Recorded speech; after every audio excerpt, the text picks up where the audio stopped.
Welcome back to The Explainer. Today, we are mapping out the absolute ultimate what-if scenario on the grandest stage in all of sports, the FIFA World Cup. We're breaking down the exact anatomy of a miracle. Specifically, Uzbekistan executing a flawless, perfectly engineered victory over DR Congo. We're talking about redefining what is literally possible in a single 90-minute window. 12.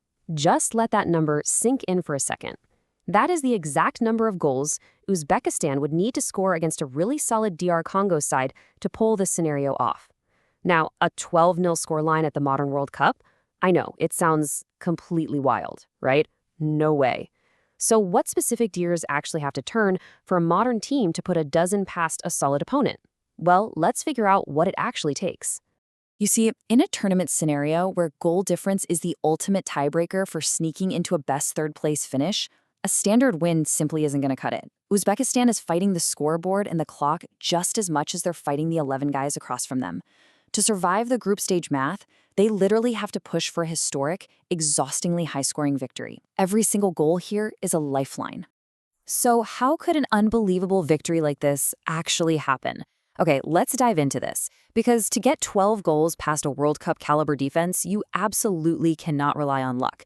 You can't just wait for the game to come to you.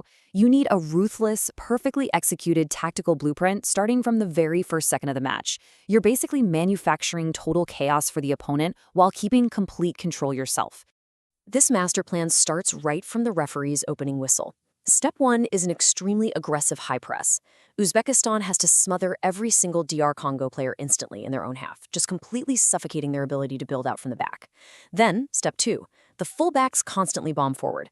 This completely shifts the geometry of the pitch and gives them a massive numbers advantage out on both wings. And step 3, immediate possession recovery. The second the ball is lost, the midfield swarms like a hive of angry bees. This gives DR Congo absolutely zero time to organize any sort of counterattack. It's really about squeezing the field until there's just no oxygen left for the opposition to breathe. Now, this whole system relies on incredibly high-octane, heavy metal attacking. At any given moment during an attack, you'd see 5 or maybe even 6 Uzbek players just flooding into the penalty area. The forwards are instructed to be in constant rotation. They're endlessly swapping spots, which is designed to completely scramble the defensive marking, confuse the center backs, and tear open crucial passing lanes. We're talking lightning-fast one-touch combinations. We're talking overlapping runs from deep and blistering fast transitions to maximize every single look at the goal. It is a system built to completely overwhelm. But here's the thing. Open play alone isn't going to get you a dozen goals, right? Dead ball situations have to become your secondary engine. Every single corner kick, every free kick in the opponent's half, they have to treat those as major, high-probability scoring chances. Set-piece specialists are tasked with whipping in deadly, pinpoint crosses right into the danger zone. And meanwhile, the tallest, most physical defenders, they're leaving their posts at the back and charging forward to join the attack. In a 12-0 masterclass, you have to transform every blow of the referee's whistle into a lethal weapon. And to make this crazy tournament math actually work, the pacing of the goals is absolutely critical. 3. That is the bare minimum number of goals the coaching staff would demand before the halftime whistle even blows. Honestly, they'd probably want 3 or 4. You just can't leave all the heavy lifting for the final 45 minutes. They need to establish undeniable, absolute dominance right out of the gate to set the tactical tone and systematically break down the opponent's morale. And this brilliantly illustrates a fatal psychological trap. By hitting the back of the net that quickly, they force DR Congo into a really desperate corner. Think about it. To save face, or to try and miraculously claw back into the game, the opposition actually has to abandon their rigid defensive structure. They are forced to take risks and push much higher up the pitch.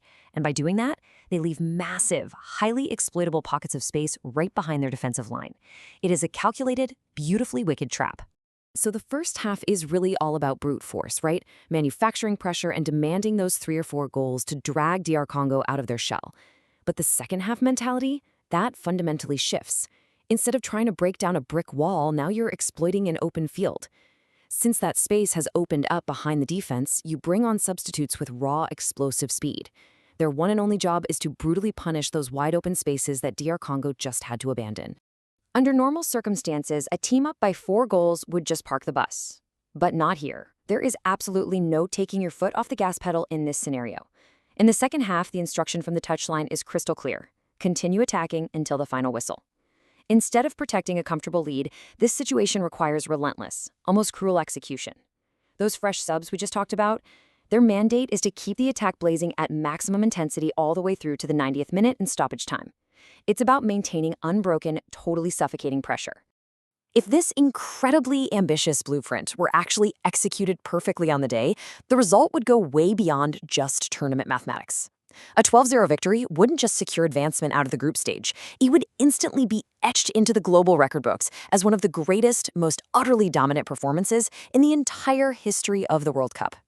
But stepping away from the tactics for a second, let's just think about the sheer magnitude of what this perfectly engineered performance would achieve on a purely human level. As our source analysis points out, millions of Uzbek football fans around the world would celebrate together, believing that anything is possible when a nation stands united. I mean, wow, that really gets to the true heart and power of sports, doesn't it? It's not just about overlapping runs or high presses or passing lanes. It's about a shared dream. A performance like this is capable of inspiring and uniting an entire nation across the globe in pure, unadulterated joy. Now, obviously, this exact 12-0 tactical breakdown is a grand what-if scenario, but it highlights a really fundamental truth about the sport. Football is inherently unpredictable. These wild, sweeping scenarios, these are the very dreams that inspire supporters everywhere, in every single corner of the globe. Because whether a miracle like this happens tomorrow, next year, or a decade from now, the burning passion of the fans, that never fades. That passion is the ultimate engine of the beautiful game. Which brings us to our final lingering question for today's explainer. Will this ultimate tactical dream ever actually become reality on the world stage? While history constantly reminds us that in football, the exact moment we declare something is impossible, some team steps onto the pitch and proves us completely wrong. So keep your eyes on the pitch, keep analyzing the tactics, and always, always keep asking, what if? Thanks so much for joining me to break down this fascinating scenario, and I'll see you in our next explainer.